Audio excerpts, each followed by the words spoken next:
자, 오늘은 강점으로 승리하라는 제목으로 함께 은혜를 나누도록 하겠습니다. 오늘 청년 학생 주일로 지키는데 우리 교회 미래인 청년들과 학생들을 격려하고 축복하고 기도하는 그런 복된 의미 있는 주일입니다. 특히 성년된 청년들도 축하하는데 이들이 교회에서 성년이 됐다는 것은 정말 뜻깊은 일이 아닐 수 없습니다.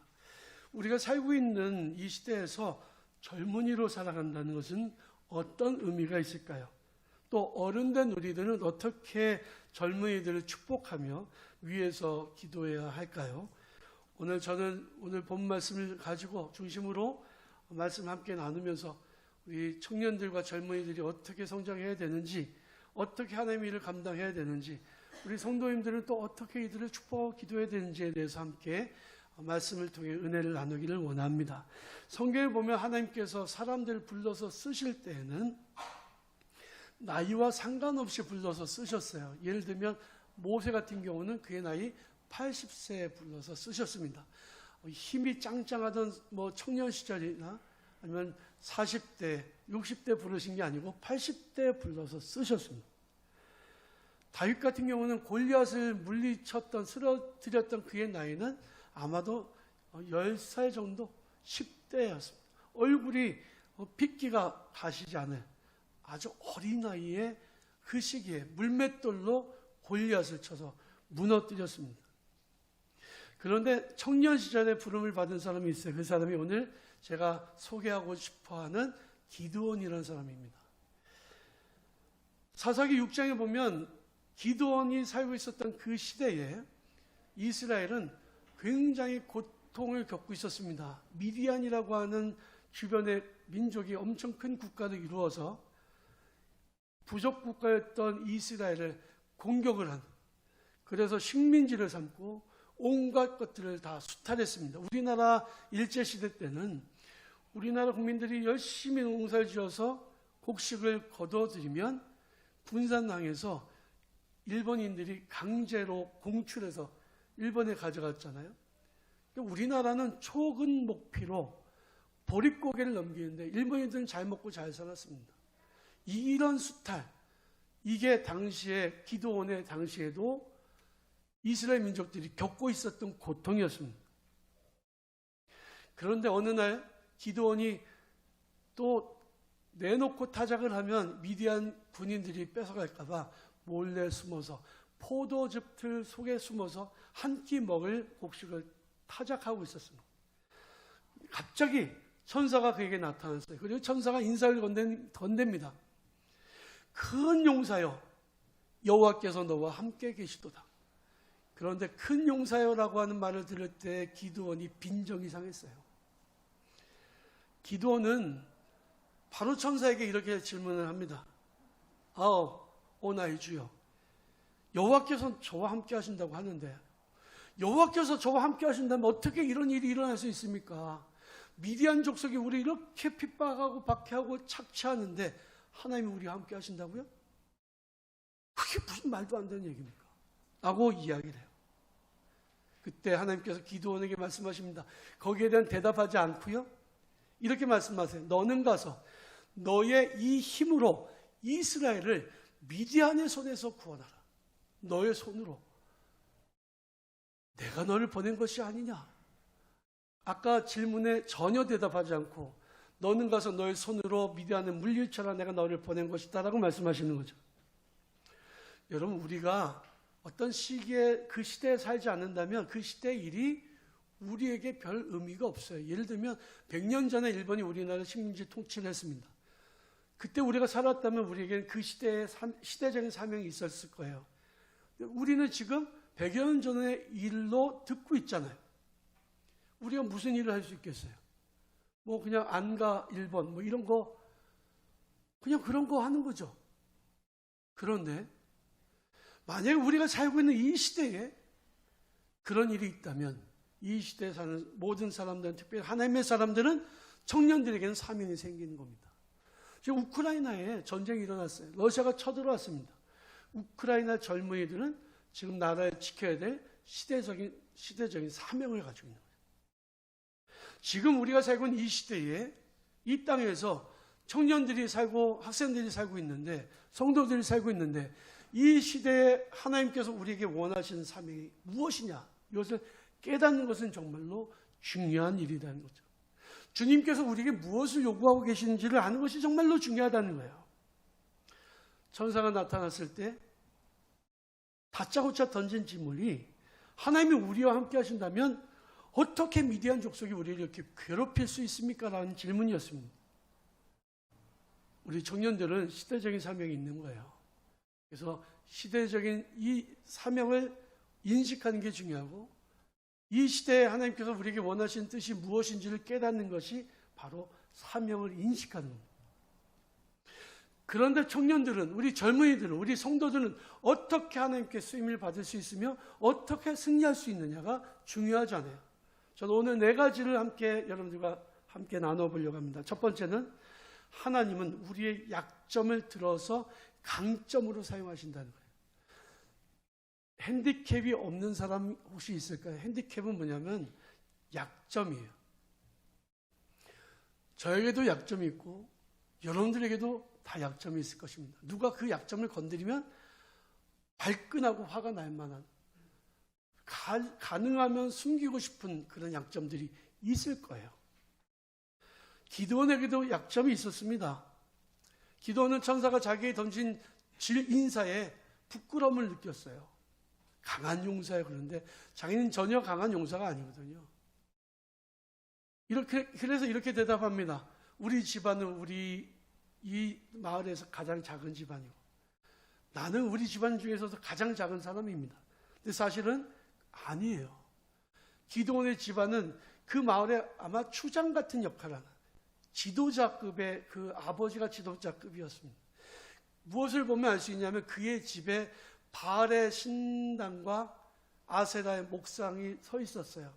그 당시의 시기는 정치와 종교가 같이 결합되어 있었기 때문에 그게 그 집에 있었다는 얘기는 그 집이 가장 으뜸이 되는 집안이라는 거죠. 그런데 왜 기드온이 그렇게 대답했을까요?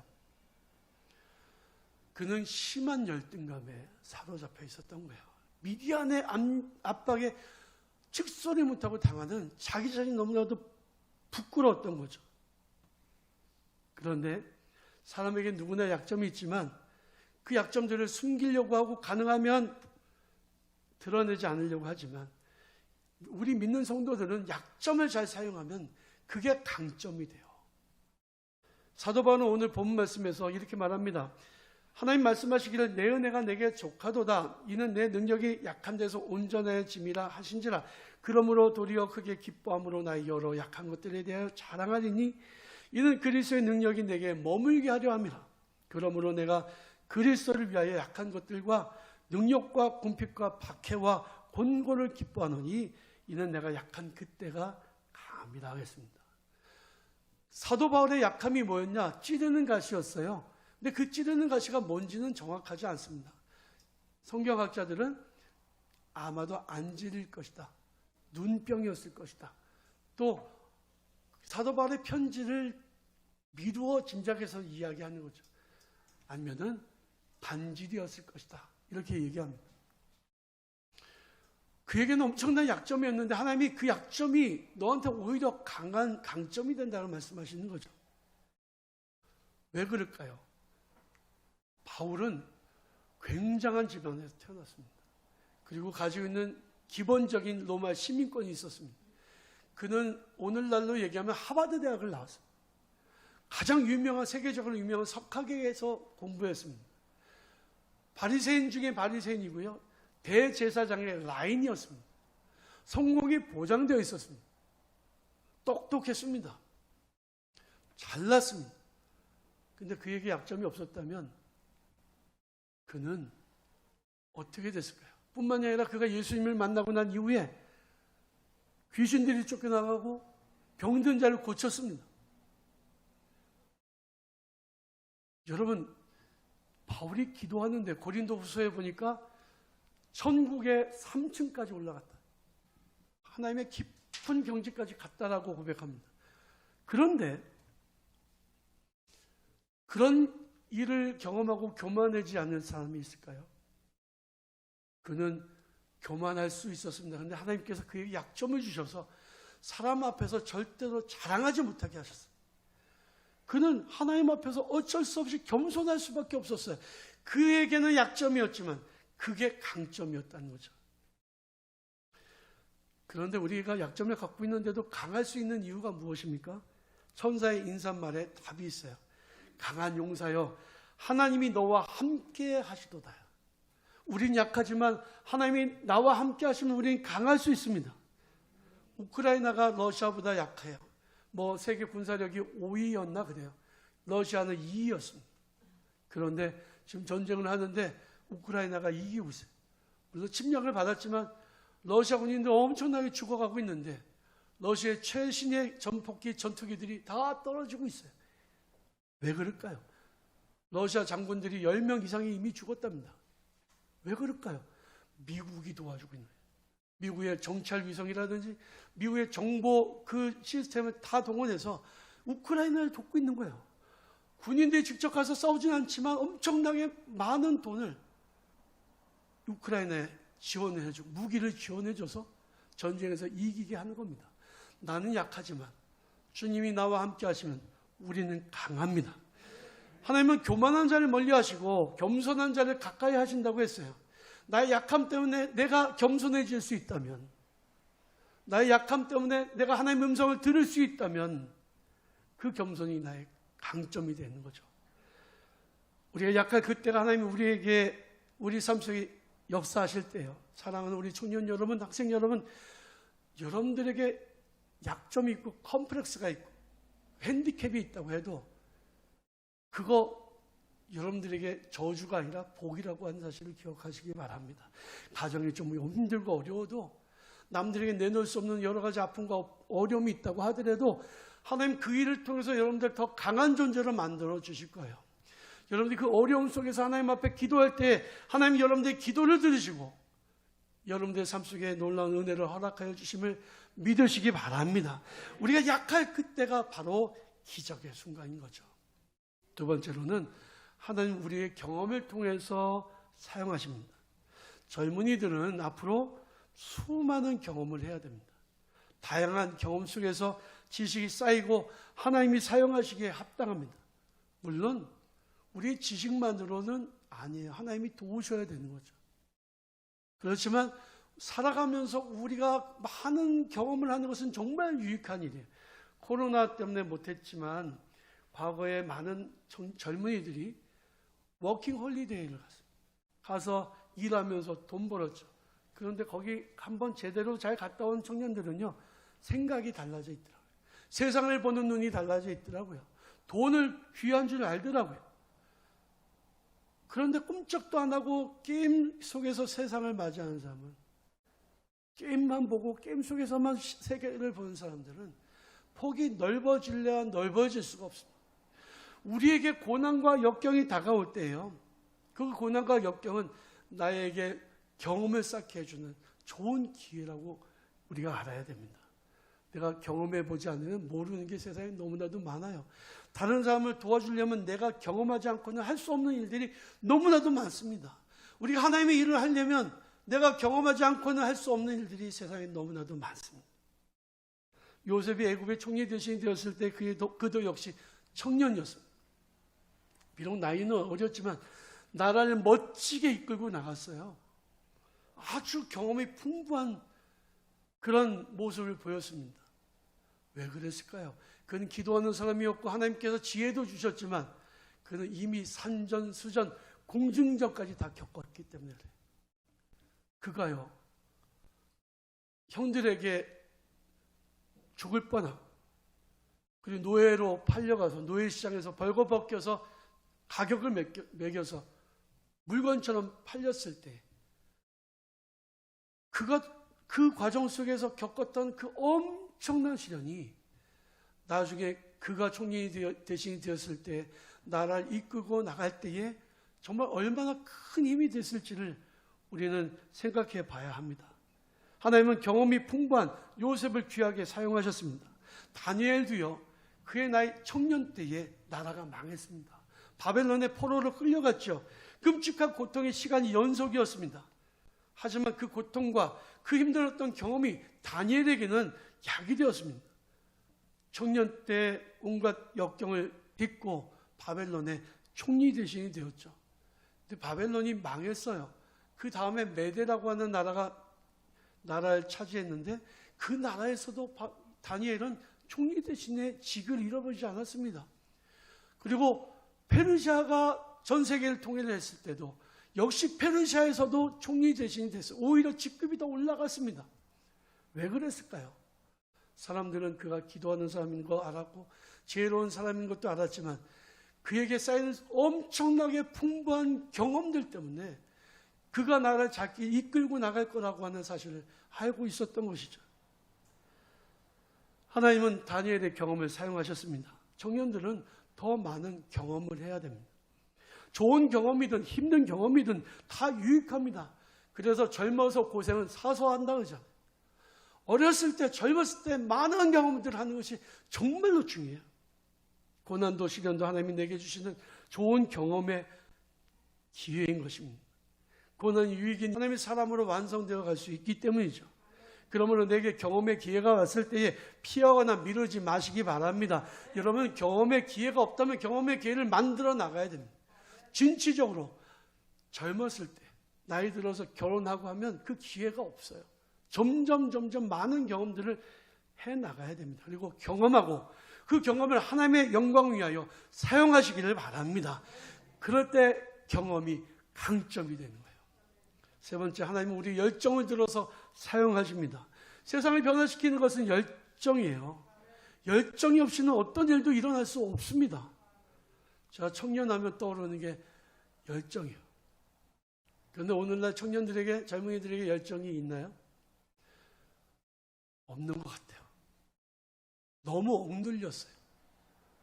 더군다나 코로나 시기에 또 억눌려서 더 많이 열정이 식은 것 같아요. 제가 어제 그 설교를 준비하면서 찬양을 보는데 옆에 유튜브에 싸이 콘서트가 뜨더라고요. 성균관대학교 축제 때 콘서트를 했는데 이제 다시 그 롤백해서 그 만든 곡들을 부르는데요. 깜짝 놀랐습니다. 아마 수천 명이 넘는 사람들, 아마 10,000명도 넘은 젊은이들이 그 광장에, 넓은 광장에 모여서 1시간이 아니에요. 아마 2-3시간 했을 것 같아요. 손을 높이 들고 그 자리에서 펄쩍펄쩍 뛰면서 싸이의 모든 노래를 같이 부르는. 와, 떼창이요. 어마어마합니다. 제가 아멘 좀 하라 해도 아멘도 잘 안 하시는데 그 청년들은 어떻게 그렇게 싸이의 구령에 맞춰서 소리를 지르는지 뭐 나팔바지 막 그러면서 하는데요. 정말 부럽더라고요. 그 열정이. 저도 제가 청년이면 가고 싶은 마음이 들 정도였습니다. 여러분, 우리 하나님의 백성들이 주의를 할 때도요, 열정 없이는 안 되는 거예요. 우리가 보면 열왕기상 19장에 보면 엘리야 이야기가 나오는데 엘리야가 자기를 하나님께 뭐라고 소개하냐? 여호와께 열심히 유별했습니다. 제가 이렇게 얘기해요. 하나님께 열정이 대단했다는 거죠. 사도 바울은 자기를 소개하기를 나는 하나님에 대하여 열심히 있는 사람이었다라고 말합니다. 기드온이라고 하는 것은 이름이고요. 그에게 별명이 하나 있는데 별명이 여룻바알입니다. 이름이 바알이 들어가서 좀 기분 나쁠 수 있는데 기드온은 이것을 굉장히 자랑스럽게 생각했어요. 그가 하나님의 부르심을 받고 하나님께서 그에게 여러 증거를 보여주셔서 하나님이 그를 부르신 것을 확신하게 되었을 때 그는 제단을 쌓아놓고 그리고 하나님 앞에 예배를 드리고 그 제단의 이름을 여호와 샬롬이라고 했습니다. 여호와의 평화. 그리고는 그 즉시 자기 아버지 집에 있는 바알의 신전을 무너뜨리고 아세라 목상을 찍어버렸습니다. 그리고 그 자리에서 송아지를 잡고 하나님 앞에 번제 예배를 드렸습니다. 아침이 되니까 난리가 난 거죠. 그 마을의 수호신이 다 무너져 버렸으니까. 그 가만히 보니까 기드온 혼자 한 게 아니라 기드온의 친구들, 후배들이 같이 했거든요. 소문이 나서 와서 기드온의 아버지에게 말합니다. 저 기드온 저 자식 내놓으라. 자식은 설교 용어가 아닌데. 저 기드온 내놓으라. 죽여버리겠다. 그랬더니 그 아버지가 지혜로운 사람입니다. 아니, 바알과 아세라 신이 위대한 신이라면 그것을 우리 아들 기드온이 만약에 그런 일을 했다면 바알이 직접 기드온을 치는 게 맞지. 직접 싸울 거라고. 냅두라고. 그래서 그 말을 듣고 마을 사람들이 그런가 보다고 흩어졌어요. 그만큼 그의 아버지가 영향력이 있는 사람이었다는 거죠. 그래서 그때서부터 붙여진 별명이 여룻바알, 바알이 싸우다라고 하는 뜻, 직접 싸울 것이다 하는 뜻입니다. 바알은 기드온을 이길 수가 없었습니다. 열정을 가지고 자기 아버지 집에 있는 우상의 신전들을 다 부숴버릴 정도로 기드온은 그렇게 열정이 있었다는 거죠. 하나님의 백성들은 열정이 있어야 됩니다. 그 열정을 하나님께 드리십시오. 하나님께서 여러분들의 열정을 통해서 위대한 일들을 행하실 거예요. 열정이 있으면 주님 위해 사용할 때 그것이 강점이 됩니다. 마지막으로 하나님은 우리 믿음을 사용하십니다. 세상 사람과 하나님의 사람들을 무엇으로 구분할 수 있을까요? 외모도 같고 능력도 같고 또 사회적인 어떤 소셜 포지션도 같다고 치면 도대체 무엇으로 구분할 수 있냐면 믿음이 있느냐 없느냐예요. 쌍둥이가 있어도 믿음이 있는 사람은 하나님 사용하시고 믿음이 없는 그 사람은 사용하지 않으십니다. 믿음이 있으면 하나님의 사람이고 믿음이 없으면 세상 사람이에요.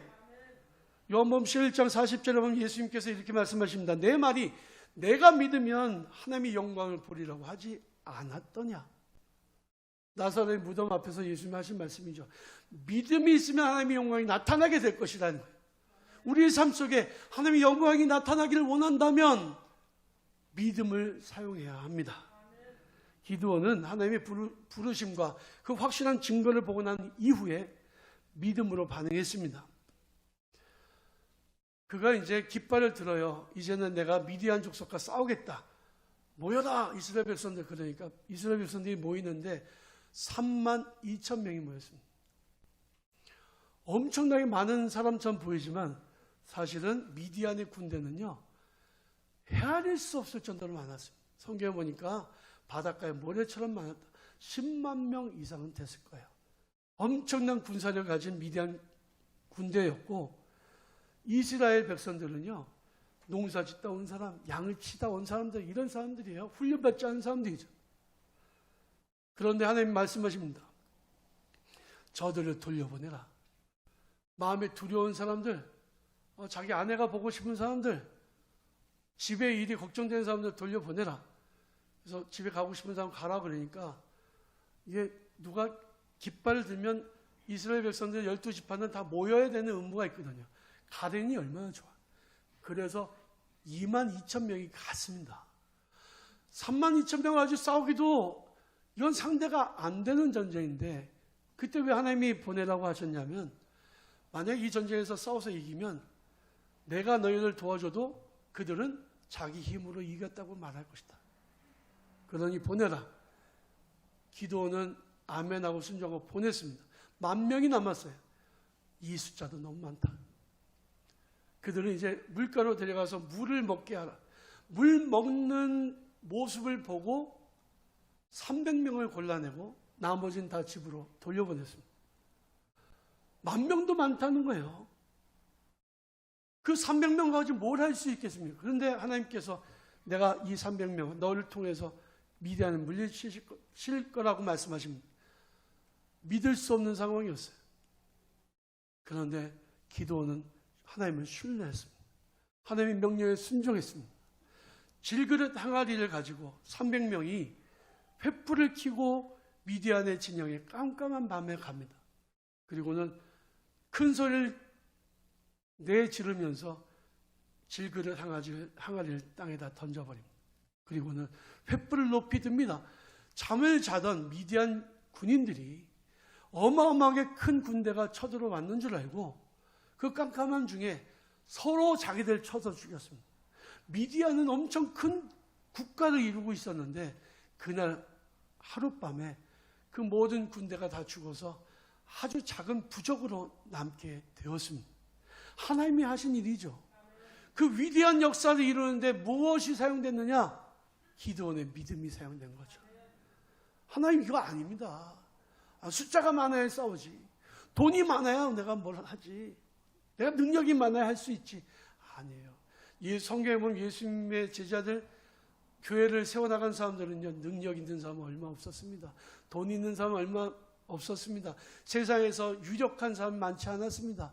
그들은 약하고 그들은 부족했고 그들은 모자랐지만 하나님 그들을 통해서 하나님 나라를 세워나가셨습니다. 그들에게 있었던 게 무엇입니까? 믿음이에요. 믿음이 없이는 하나님을 기쁘시게 하지 못한다. 믿음이 있어야 하나님께서 그들을 사용하실 수 있는 거죠. 믿음을 사용하면 기적이 일어납니다. 믿음이 강점이에요. 세상 사람들에게 믿음이 없고 우리에게 믿음이 있다면 우리 이미 이겨놓고 싸우는 거예요.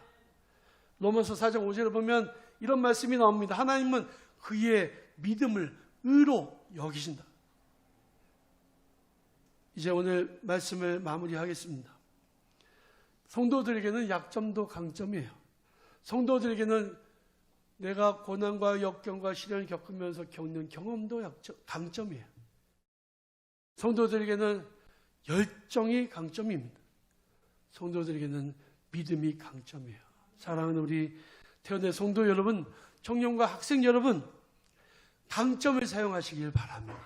강점을 사용해서 하나님의 위대한 역사에 귀하게 쓰임을 받는 하나님께 영광을 돌려드리는 우리 태어난 성도들과 청년들과 학생들이 다 되시기를 주님의 이름으로 간절히 축원합니다.